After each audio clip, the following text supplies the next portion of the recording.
kasabay sa ating paggunita sa ika-39 na anniversary ng People Power, itbit na rin natin ang pinakamabigat natin panawagan, no, sa mga nasa kapangyarihan. Malakas ang ating panawagan, pagsingil kay Marcos Jr. sa kanyang pinagpapatuloy niya ang iniwan ni Duterte. Halimbawa doon sa militarization, anayunan, pagtukot, pagtumpa ng gawang kaso sa mga artista, pagdagsag na terorista ang ating mga leader.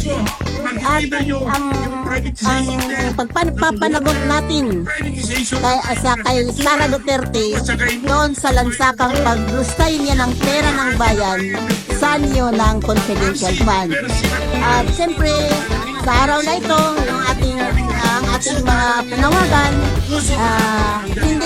hindi magtatapos dito, no? Ang ating pagkilos at panawagan para sa katarungan, para sa hustisya at pananagutan sa mga nasa kapangyarihan.